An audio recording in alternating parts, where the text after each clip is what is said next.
èyí tó dẹ̀ jù ni pé Efi Ilorin Sile ẹ fi bọ́lọ̀ ṣe ṣe Ọlọ́run ló tó Ìlọrin bó ṣe tó. Wa alaikum salam wa rahmatullahi wa barakatuh. Orúkọ mi ni Alhaji Muri Bariga, National President Association Proud Son and Daughter of Ilorin Emirate.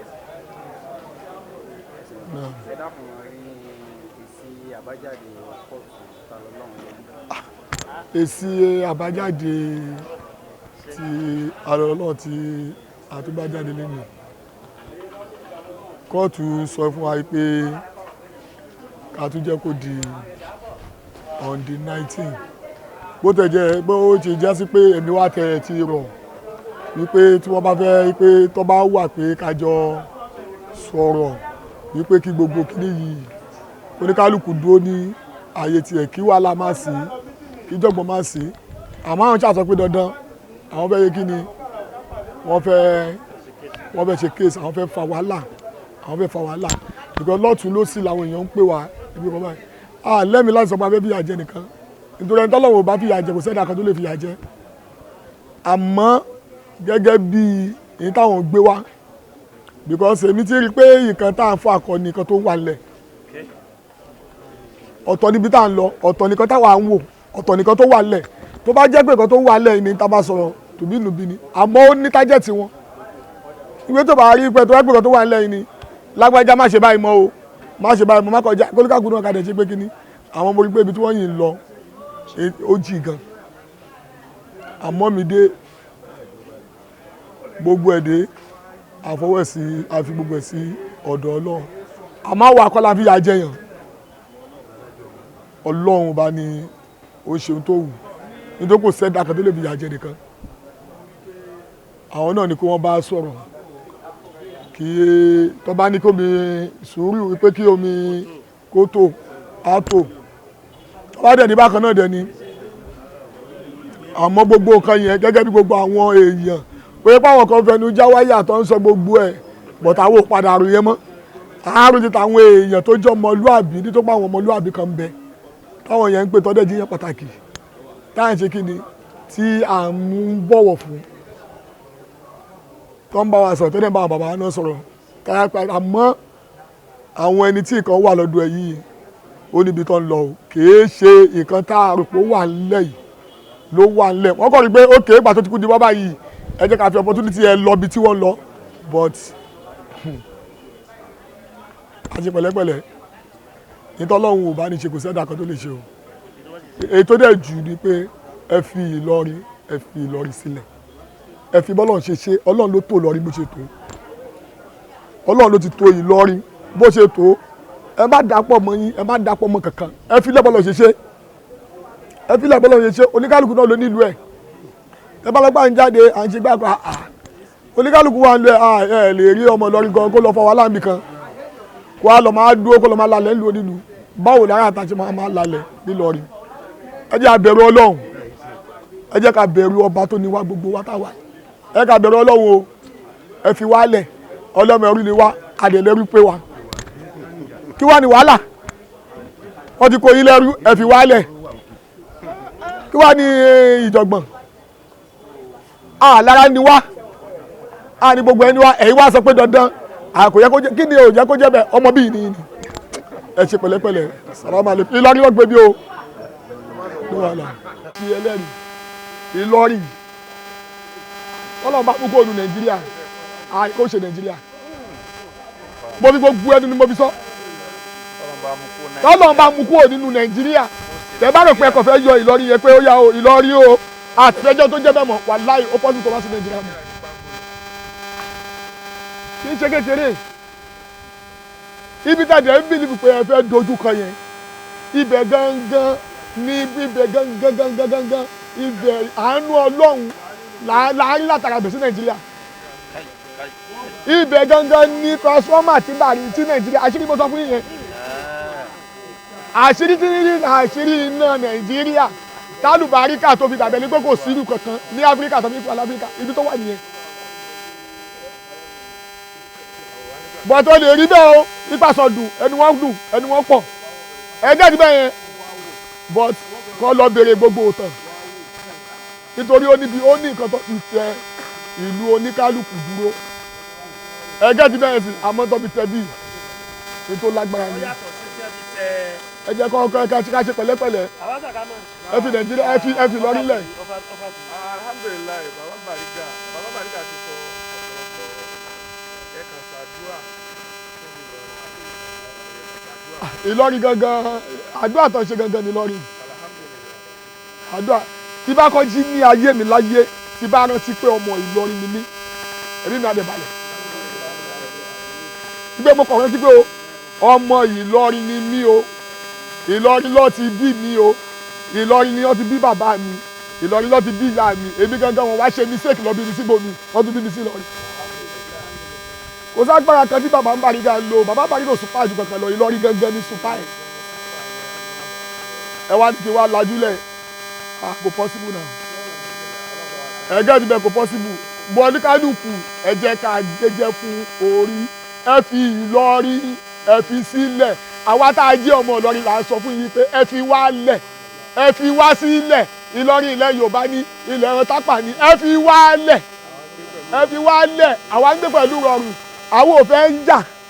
bọ́ọ̀tẹ̀ ń dó pé ẹ fẹ́ jà tó bá dẹ̀ fẹ́ jà omi ìgbò fẹ́ bọ́lọ̀ ń jà nìyẹn nítorí pọ́lọ̀ ló ṣe Ìlọrin bó ṣe ṣe yìí àwa tàdé ń gbé bẹ́ẹ̀ a kọ̀ǹpléènì ṣèbí tí tẹ̀tẹ̀ dúná tí èmi rò pé tí ìlú kan tó bá fẹ́ di tó fẹ́ fa wàhálà ṣèbí àwọn aráàlú ló máa dìde yìí pé òkè ìkọ́ tó ń wà lùwàyò àfẹ́mọ́sẹ̀ láwọn apẹ àwọn èèyàn pẹ́ dákọ̀ ẹgbà wà ẹjọ́ gbogbo ìlú tó ti gbàjọba láyé ṣèbí mọ̀ sí gbogbo àwọn aráàlú ni ọmọ ìlú ni ó ṣe máa wá jẹ ìkọ́ tí mo fẹ́ kí gbogbo èèyàn kẹwù nìyẹn ẹ lọ gbogbo àwọn tó ń wọ bí ìsìn àwọn ará àtàrí wọn iṣẹ́ ọmọ Ìlọrin èyí tó bá wọ pé ọmọ Ìlọrin yẹn jẹ́ kó jáde síta wọ́n kàn sọ pé ọmọ Ìlọrin ni mí o káde mọ̀ pé báyìí ni ó ti tán a máa mọ̀ pé bóyá ara ní nìyẹn ẹ fi ibẹ̀ yẹn lẹ̀ nínú tọ́lọ́ fi ṣàánú Nàìjíríà tí gbogbo ordinary people bá mọ̀ gbogbo àwọn ìjọba mọ̀ pé ibi tọ́lọ́ fi ṣàánú Nàìjíríà nìyẹn o ẹ má ti wọ́n ti kùtì ẹ má ti wọ́n ti kùtì o Ìlọrin bíi àánú Ọlọ́run ní fún Nàìjíríà o gbogbo òwò tó fẹ́ máa gbégbé fún gbé wá káì Ìlọrin ló ń pe bí o ṣọ́ra ẹ̀. listen wọ́n dùn. iṣẹ́ tó ti ṣe fún Ìlọrin mo wá fẹ́ kí èmi náà ti sọ lórí program mo fẹ́ kí ayé gbọ́ nítẹ̀sán yẹn ní ṣókí láàrin ìṣẹ́jú márùn-ún kó tẹ̀ mọ́tò ìṣẹ́jú márùn-ún. A'udzubillahi minash shaitanir rajim bismillahir rahmanir rahim adúpẹ́ ní ọ̀dọ̀ Ọlọ́run kó bá ṣèkẹ́ṣèkẹ́ fún Ànábì wa Muhammad gbogbo ilé àwọn àlùfáà wa tí a máa ń tọrọ fún láwọn ẹni rí Ọlọ́run kó bá kẹ́ wọn Ọlọ́run kó bá gẹ̀ wọ́n la ilaha illallah ìlú Ìlọrin Ọlọ́run má jẹ́ kó bàjẹ́ gbogbo àtàsẹ́kùn bẹ́ẹ̀ náà Ọlọ́run má jẹ́ kí á bàjẹ́ àfáwà Ṣákírù Ọ̀kanlọ́mọ àtàwọn tí wọ́n rí bẹ́ẹ̀ níjọ́ tí wàhálà nítorí pé àlèmíyàn rí o níjọ́ tí ṣòro bá bá yín òun náà látọ̀ máa mọ èèyàn rí níjọ́ tí dààmú bá dé náà lá máa mọ èèyàn rí àmọ́jọ́ tí wọ́n àtàkì Ìlọrin lórí mídíà yìí nínú àwọn tí wọ́n dìde tinú tìta níjọ́ náà lọ́hùn tí kì í sọmọ Ìlọrin òun náà ni àfáwà Ṣákírù Ọ̀kanlọ́mọ wà ní emir kọ́lọ́nkọ́ sábà sàlékún dáadáa fún la ilaha illallah àmọ́ tí ó bà wá nínú jẹ́ ní ọ̀rọ̀ tèmi gbọ́ èmi nìkan tó fi ní ó bà wá nínú jẹ́ gbogbo àwa tá a gbọ́ òun náà ló jẹ́ ó bà wá nínú jẹ́ èyí wá ń fẹ̀mí tọrọ fún wọn kọ́lọ́ mọ́jọ́ ọ̀rọ̀ wọn orí bẹ́ẹ̀ Ànábì wa Muhammad sallallahu alayhi wa sallam Ànábì ní la tu'jabu bi amalin ahadi hatta tanzuru Ànábì ní ẹ má ṣe mọ̀ pẹ̀lú iṣẹ́ tẹ́nìkan bá ń ṣe ní ìsìn o ó dìgbà tẹ́ bá wo bo ní ọ̀la ń di sẹ́yìn sí gbẹ̀yìn sẹ́ni àtibọ̀tán sẹ́ òun ni àtibọ̀tán òun ni mò ń tọrọ ọ̀rọ̀ tá a bá sọ yẹn lágbára gan kódà gbogbo báwọn kan bá ṣe lè wù kọ́ sẹ̀ tó nílọrin ṣe tọ́ra stand kọ́ má fi ọ̀rọ̀ ẹnìkan ṣoṣo kò bá má fi àtàkì gbogbo èèyàn ọ̀sẹ̀ mi náà torí pé ó fi allocation tí ọ̀dà kan lé àfa wa ṣe tọ́ra stand gbogbo kálukú wa náà ta sì jọ márkàsì náà làjọ ń ṣe láàrin ara kódà bọ́ bá jẹ́ pé mi àti wọn ní àlákọ̀ kan tí ó jìngìrì àwọn tí wọ́n jọ lálàkọ̀ láàrin ara wọn ń bẹ ń bẹ ní tí èèyàn bá fi dákọ̀ lé àfa rẹ̀ pé Sheikh Adam ṣe tọ́ra stand Sheikh Adam tí wọ́n ti dákọ̀ òun ó ti kó billions ọmọ kéwú ó ti kó pọ̀ billions ọmọ kéwú ti kó pọ̀ bí kẹ́nìkan lóhun ọmọ Ìlọrin kan ṣe ẹnìkan kẹ wá fi èébú èèyàn kan ṣoṣo kẹ wá fi kó gbogbo èèyàn tányányán kò yẹ kó rí bẹ́ẹ̀. bẹ́ẹ̀ ni tó dé mọ́kà tí wọ́n kó bá ta ọwọ́ ní mọ́kà yìí àti wọ́n máa ń jalè ń bẹ́ kò sì mọ̀ bọ́lá àwọn aráàlú rẹ̀ náà ní ọlọ́bẹ̀ ni wọ́n kó. sẹ́yẹ ọ̀rọ̀ yẹn ni àfàwà Ṣakiru ọ̀kan lọ́mọ ni tó sọ tí ọ̀rọ̀ yẹn ọ̀dà tányányán aláì kí wọ́n ṣàtúnṣe ọ̀rọ̀ náà yẹn àwọn ará Ìlọrin fọwọ́ alhamdulilayi gbogbo tí ń jẹ́ ọmọ Ìlọrin ní halali ọmọ Ìlọrin tẹ bá bá ìwà tí ọ̀dà lára rẹ̀ ọmọ àlè Ìlọrin ní kì í ṣe ọmọ Ìlọrin. bàbá alimẹ́ríkàsì yẹn ṣeun gan ẹ já padà sọ́dọ̀ ẹ já padà sí ọ̀dọ̀ bíbọ́ ká tó dọ́dọ̀ àfàwọn àgbà jagun fẹ́dọ̀ bàbá nígbà tí ó wá rí báyìí ẹ mọ̀ páwọn kan ń bẹ irúwájú wa ọ̀kan lọ́mọ ó dùn mọ́ mi ẹlòmíín bẹ bẹ́ẹ̀ nìkan bá hùwà burú fún un kò ní rántí àkọ́kọ́ tó ti kọ́kọ́ ṣe abẹ́gẹ́tì ẹ gbé dáadáa wọn ẹ wá lé ẹ fi pè wọ́n ní àkíyèsí ni o ìmọ̀ràn wọn lẹ́wàá gbà fún gbogbo àwọn tó jáde pé àwọn náà ṣe ọmọ Ìlọrin àmọ́ wọ́n láníyàn pé kíní táwọn Ìlọrin fà yìí kì í ṣèjẹbi ìsìláàmù ni ẹnìkan sẹ́ndì fídíò kan sí mi ní sẹ́ndì sáfà àṣàkámà wọn sì mọ̀ pé wọ́n ṣe program lélẹ́rí ní Kòròdú lánàá wọ́n pe àdúgbò yẹn ní Ìgbògbò wọ́n wá ní wọ́n kàn ṣàdédé wọ́n ní wọ́n gbòòrò ń bẹ̀ lónìí wọ́n wá gbogbo bẹ̀ wọ́n wá tí wọ́n wá jẹgba lọ́wọ́ wọ́n bá tí wọ́n ráwé èèyàn wá nà wọ́n ẹnu wọn wá ní irú tí kò sí Ìlọrin wọ́n wá ń wò pé ó ṣe lè jásí pé Ìlọrin nìkan ní irú rẹ̀ ò sí kẹ́mi tábà àgbà Bariga sọ lẹ́ẹ̀kan pé wọ́n ní mísàn kì í ṣe nǹkan kan yẹn ní bẹ́ẹ̀ irú ẹni yẹn ní ìmọ̀ríláyé àwọn kan wà mẹ́rin ṣe Ìlọrin àmọ́ wọ́n ti rí i pé ibi tọ́rọ̀ yìí ń lọ wọ́n fẹ́ ba rẹ́kọ́ọ̀dù ẹ̀yìn ọmọ yìí Ìlọrin pé ìlú tí ò léegun tí ò lóró abẹ́gẹ́tì ẹ̀sìn léegun bẹ̀ abẹ́gẹ́tì gbogbo kíni yẹn wá fẹ́ ba kíni yẹn àwọn kí wá ṣe Ìlọrin bẹ́ẹ̀ wọ́n wá kún Ìlọrin bí irú wọn ni àfàwọn àgbà mufti Yorùbá land tí wọ́n wá ní ijó ní Alhaji wa Yusuf níwò Alhaji wa Yusuf Adépọ̀jù wọ́n wá Alhaji wa Akéwùgbà Gòdì gbogbo wọn bẹ́ẹ̀ tí wọ́n wá ìmọ̀ràn olè bá ní fún wọn kátólọ́ ìyàwó ìmọ̀ràn sẹ́rí tí ń ṣẹlẹ̀ ní Ìlọrin kìí ṣe ọ̀rọ̀ Ìlọrin nìkan o ọ̀rọ̀ ìsìláàmù ni o kódà ẹni tí kìí sọmọ Ìlọrin tí ò gbé èdè Ìlọrin tó bá ti gbọ́ pé ọ̀rọ̀ ìsìláàmù ni wọ́n ń jà fún Ìlọrin ó ti di ọmọ Ìlọrin sẹ́rí kíní kan ni mo fẹ́ kí kálukú wa kálọ̀ lè kó dànù kúrò nínú ẹ̀mí òun ni ẹ jẹ́ ká gbé kéta dànù ẹ jẹ́ ká gbé kẹ́ni mọ́ni ẹ jẹ́ á gbé dànù ẹ jẹ́ á gbé sáwọn nìkan ni ẹ jẹ́ ká gbé dànù ìlú kọ̀ọ̀kan lọ́lọ́run máa ń mọ bó ti ṣètò wọn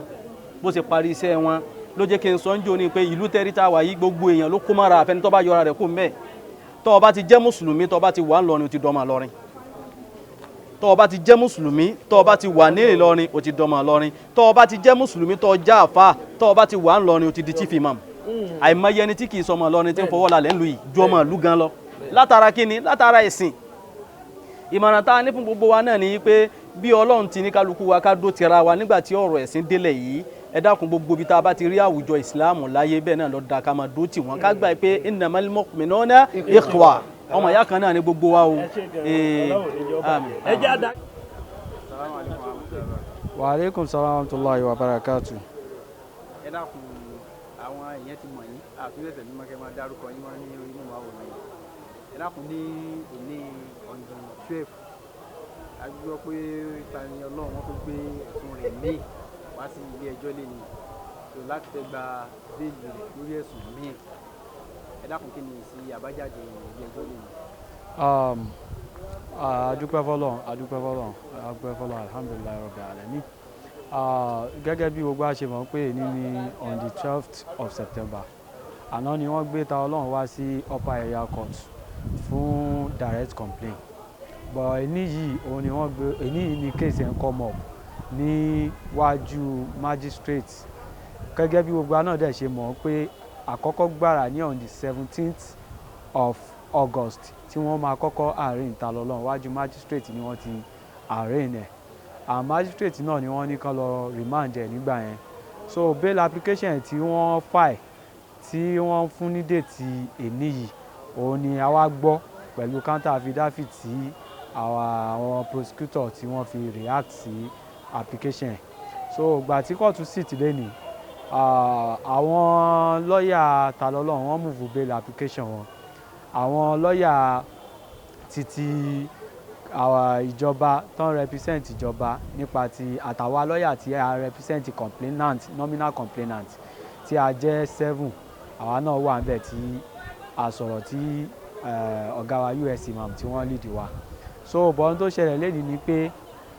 gẹ́gẹ́ bí a ṣe mọ̀ pé tọ̀ nobody is above mistake we are prone to mistake torí ènìyàn ni wá àwa tàdẹ̀jẹ́ ènìyàn Ọlọ́run nìkan lọ́ba tó perfect tí kò kí ń ṣe àṣìṣe àwọn lọ́ọ̀yà tí wọ́n jẹ́ lọ́ọ̀yà ta lọ́lọ́run nínú àwọn processes tí wọ́n file ìyẹn bail application counter apadà discover ipe mistake wà ń bẹ especially counter affidavit tí wọ́n file in support of their application a rí pé mistake wà ń bẹ then secondly written address tí wọ́n file náà especially page 9 of that written address mistake wà ń bẹ ibi affidavit wọn paragraph 3 and 3b mistake wà ń bẹ léyìí tó túmọ̀ sí pé ó lè affect the application yẹn but after a protracted argument and submission by both counsels at the end of the day kóòtù padà ní àwọn àjọ ruling àwọn sí next week Tuesday which is on the 19th yes which is on the 19th of this month so mistake tún ṣẹlẹ̀ lẹ́ni o ó ṣẹlẹ̀ ẹ má jẹ́ ntàn yín o but gẹ́gẹ́ bí mo ṣe sọ kò sẹ́ni tó pé kò dẹ̀ sẹ́ni tí ò lè ṣe mistake so affidavit àti application bail tí wọ́n file ẹni tó bá lè rí copy ẹ̀ kó lọ wò àwọn mistake tí àwa discover níbẹ̀ òun làwa mention yẹn so léyìí tó túmọ̀ sí pé Ọlọ́run ọba nìkan ló mọ ibi tí ruling yẹn tó máa wó sí so Ọlọ́run ló mọ ẹni tó máa favour bóyá yóò favour ta lọ́lọ́run ni bóyá yóò favour àwọn complainant ni Ọlọ́run nìkan ni ó yé so ìyẹn ni nǹkan tí ó ṣẹlẹ̀ ní kóòtù ní èní yìí so bí ó ṣe jẹ́ nìyẹn. ẹ ṣe gan-an adúgbò so tí ń já sí pé nísìnyí pé Ọlọ́run ti fẹ́ máa fira rẹ̀ hàn ta lọ́lọ́run gẹ́gẹ́ ní báyìí nísìnyí. ìyẹn ìtumọ̀ ẹ̀ náà nìyẹn o ẹ má jà parọ́ o ìtumọ̀ ẹ̀ nìyẹn o because nígbà táwọn arẹ́dí àti yọ táwọn lọ́ọ̀yà dẹ̀ tún ṣe mistake ẹ mọ̀ pé tó Ọlọ́run ló fẹ́ polish ẹ̀ fúnra rẹ̀ nìyẹn tó àfikọ́ Ọlọ́run bá kó ṣàánú àwọn lọ́ọ̀yà gbogbo ara ti agree wípé bail application yẹn o àti ẹ̀ ní ìfàlẹ́mọ́ a máa dẹwọ́lẹ̀ fún wọn but to our surprise nígbà tá a tún dé kóòtù lẹ́nìí tó di pé prosecuting counsel tó wá mú mistake jáde nínú bail application wọn tó dì jẹ́ pé lọ́ọ̀yà mẹ́ta ló appeal fún ta lọ́lọ́run ṣé kan náà àwọn mẹ́tẹ̀ẹ̀ta ò wá rí wọn ò go through wọn ò peruse sí bail application àti written address kan lè fi discover àwọn mistake yẹn àwọn mistake yẹn dẹ̀ lélẹ̀ ó wà vital to the application ṣe understand so in fact to the extent that we need to the prosecuting counsel need to call attention court sí section 115 sub 4 of Evidence Act 2011 so just for you to know how today's proceedings went so it wasn't sweet at all as a matter of fact we are not expecting that to happen but bọ́lọ̀ bá ní bóun ṣe fẹ́ ṣe nǹkan lélẹ́yìí tá la wá tá ní pé kò gbọdọ̀ rí bẹ́ẹ̀ so Ọlọ́run ọba yóò ṣàánú ta lọ́lọ́run orí ẹ̀ àtẹlẹ́dẹ̀ ẹ̀ yóò kó yọ tó kóun náà kó máa wá Ọlọ́run ó foríjì gbogbo ẹ̀ṣẹ̀ tó ṣẹ̀ so bóyá Ọlọ́run bínú ni I don't know but from the look of it is bí wọ́n ṣe bí gbogbo ẹ̀ ṣe ń lọ yìí èèyàn náà rí i pé mistake upon mistake bàbá wá sí kóòtù ọ̀tọ̀ ni mistake tá a tún discover bó bá tún di lọ́la a tún rí nǹkan kan tí kìí dẹ̀ ṣe pé lọ́ọ̀yà kan ló ń àfi ẹnu mátà yìí to the extent that lórí mátà yìí ẹbí àwọn lọ́ọ̀yà méjì ló wá láti outside Ìlọrin ìkan wá láti Èkó ìkan wá láti Èkó again àwọn méjì ẹ̀bí Ọ̀ṣun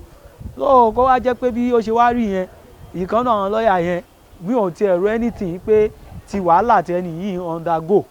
nínú kéèsì yìí ó yẹ kán lè wo stress àtowó táwọn ń ná kí wọ́n fi wá láti Èkó wá sí Ìlọrin ó yẹ kán lè put house wọn in order kí wọ́n jẹ́ kí gbogbo àwọn processes wọn kó wà tidier kí wọ́n jẹ́ kí everything kó wà okay kó má jẹ́ pé àwọn máa ṣe mistake here and there kò dáa because àwọn náà kàn fi ṣírò ara wọn wò because a lè sọ jù báyìí lọ because kì í ṣe kéèsì wa but we just want everybody to know pé it is not we that is holding ta lọ́lọ́run ṣe understand the ball is in their court àwọn ni kán mọ bí wọ́n ṣe put house wọn in order láti ensure pé ta lọ́lọ́run ó jáde ní ibi tí ó wà so kọ́lọ́run ọba kó ṣàánú gbogbo wa ọlọ́run já ṣiṣe ọlọ́run ọba yóò máa ṣọ́ wa ọlọ́run ọba yóò sì dúró tì wá lágbọ́rọ̀ ọlọ́run ọba ta lọ́lọ́run tó wà ń bẹ̀ náà tó ọlọ́run ọba aláforíjì nínú láàgàfó ròyìn òun ló fi ròyìn ara ẹ̀ ọlọ́run ọba yóò forí ẹ̀ṣẹ̀ jì gbogbo wa so bí ó ṣe jẹ́ nìyẹn. ẹ dákun ẹ bá nípa ẹ bá dárúkọ yín. ẹ̀yin náà ti sọ ẹ ní òdú ni mí alátìgbà tí kéèsì yìí ti bẹ̀rẹ̀ ṣàṣàlẹ̀ ẹni tí ò mọ orúkọ mi ò yí padà èmi ni ọ̀gbẹ́ni Abdulkadri Adémọ́lá Abọ́lájí Àjàsà Esquire. Thank you very much. bí àwọn ọ̀gá wa wọ́n ti sọ̀rọ̀ àwọn ọ̀gá wa US imam àwọn ni wọ́n lead wa níbi kéèsì ta lọ́lọ́run àtẹ̀yí tí a ń ṣe níbí àtẹ̀yí tí a ń ṣe ní upper area court ọ̀gá bí wọ́n ṣe wíìn náà ń bíbà àkànlé farahàn ni gẹ́gẹ́ bí lọ́ọ̀yà tó ń sọ̀pọ́ọ̀tì pé ká mú ta lọ́lọ́run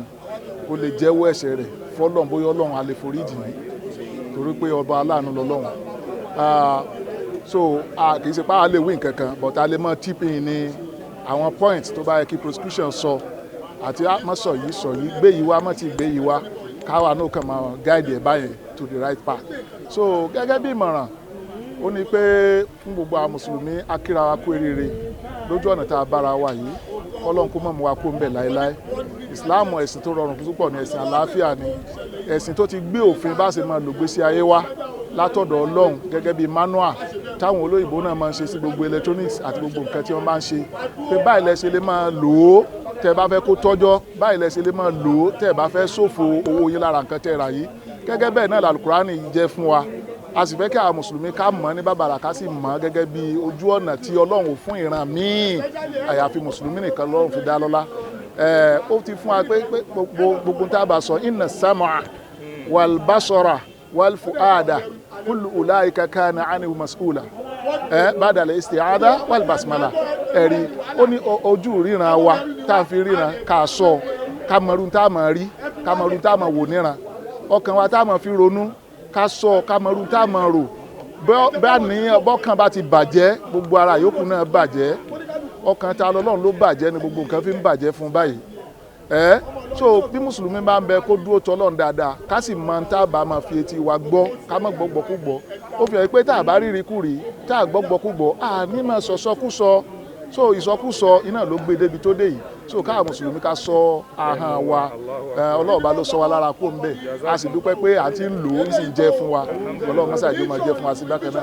bákan náà nípasẹ̀ ká fi òfin ká fi ẹsẹ̀ òfin ká fi tọ gbogbo tó bá ń ṣẹlẹ̀ mùsùlùmí lọ́lọ́run fi dá lọ́lá àìsàn oníjàgídíjàgan o àìsàn ìsapààyàn gẹ́gẹ́ bí àwọn ọ̀tá Islam bí wọ́n ti ń táàgì wa lénìí àìsàn oníjàgídíjàgan àti ìsapààyàn iná ló jẹ́ ká máa fẹ́ sí àmọ́ tírú eléyìí bá ṣẹlẹ̀ nílẹ̀ ibòmíì àmọ́rú tó lè ti tẹ̀yìn ẹ̀ jábọ́ ó dẹ̀ ní tó ṣe tí ò tó báyìí there was one Deborah àmọ́ tó ti tẹ̀yìn ẹ̀ jábọ́ so ẹ̀yìn òkú là ń fárí so ń pàṣẹ pé mùsùlùmí ń lo ìlànà tọ́lọ́run bá gbé fún wa iná ni a fi ń ṣe gbogbo ẹ̀ ní létòlétò àti lẹ́sọ̀lẹ́sọ̀ báyìí adúpẹ́ gọ́sà adúpẹ́ iléeṣẹ́ yìí ò ní jóná. àdúrà tí ń ṣe àdúrà tí ò ní pọ̀ ni bàbá àgbàgùdùmá wọ́n máa sọ gbólóhùn kan wọ́n ní dìáwúká ìsọ́lùkà wá ìsọ́lùkà dùáwúká àdúrà rẹ iná ni ìwà rẹ náà làdúrà ní tí wọ́n bá ṣe ni ó gbà gbogbo àwọn tí wọ́n dúró pé Ìlọrin ò ní bàjẹ́ tí wọ́n dúró pé Islam ò ní bàjẹ́ gbogbo nǹkan tí wọ́n náà ò ní bàjẹ́ kì í sọ máa lọ́rin nìkan ló dúró gbogbo ẹni tó jẹ́ sí Islam ló dúró pé eléyìí tí wọ́n fẹ́ ṣe yìí wọ́n fẹ́ fi tako Islam ni wọ́n fẹ́ fi tako gbogbo ẹni tó dúró wọ́n fẹ́ láti rí Ògo Ìlọrin òfìdérí Majidu Sabab òfìdérí rọ́bítọ̀ òfìdérí CMO òfìdérí Council of Ulama òfìdérí gbogbo àwọn àfáàfà IDPU àti Emirates gbogbo àwọn mìíràn àdéhùn tó jẹ́ gbẹ́ pé ojú òní tiwa pẹ̀lú ojú òní tẹnì kọ̀ọ̀kan nígbà tó a fi sọ fún àwọn èèyàn wa pé ẹ máa ra àwọn fóònù kan tí wọ́n sọ pé wọ́n lù wọ́n lẹ̀ wọ́n lóko ẹ má jẹ́ àṣẹ́pẹ̀ láwọn èèyàn wa o àwọn náà ni wọ́n ẹ pé irọ́ wọn pọ̀ wọ́n ń parọ́ ni tá bá ti ní ẹnìkan lù àwọn ẹni wọn mẹ́ni tó lù wọ́n wá tá bá lẹ́nìkan lẹ̀ àwọn lóko òkun mẹ́ni tó lẹ̀ wọ́n lóko wá wọ́n ń fẹ́ yí òun parọ́ ni wọ́n làǹkà tó ń gun ọ̀kadà wọ́n ń so lè àwọn náà ni wọ́n kóra wọn wá tí wọ́n ń pariwo lè léra wọn lérí tó bá yẹ kó wá ní òdodo ẹni wọn mẹ́ni wá kárí irọ́ láti ọ̀sán ti bẹ̀rẹ̀ kéèsì ẹ̀ ìpẹ́rọ́ náà ni irọ́ tó ṣe wọ́n ní security wọn ò ṣe mẹ́ni tó ṣe bẹ́ẹ̀ torí ẹ̀yin mùsùlùmí ẹ̀mọ́jà àtúntakàrọ̀ àmọ́ ẹni tó bá jẹ́ pé ń ṣe inú ọmọ mùsùlùmí kọ́ mọ̀ ṣe bẹ́ẹ̀ ẹ̀sìn ìsìláàmù ẹ̀ ṣe jàgídíjàgan àyè sí ìparọ́ ẹ̀mọ́jẹ́ káwa náà ọjà àwọn onírọ́ àwọn tá a mọ̀ lónírọ́ làwọn ti bí kásálàmù tá a ké fà kan bẹ́ẹ̀ mi ṣe máa ṣe gbogbo ẹ̀ tó bá nílùú yọ ọ́ parẹ́ òun ni ọ́ parẹ́ ẹ̀ tó bá lẹ́sìn ìsìláàmù ọ́ parẹ́ òun ni ọ́ parẹ́ kò sẹ́sìn kan tó jẹ́ ẹ̀sìn ìpìlẹ̀ ìsìláàmù lẹ̀sìn àkọ́kọ́ tẹ́fìrà nàbí Adam alam ta kefa fa'ala rabbuka bi ashabil fil alam yaj'al kayda fi dalil wa ghadha alayhi tira tambi bi jarati bi sijil faja'alahu eja filule subhana rabbika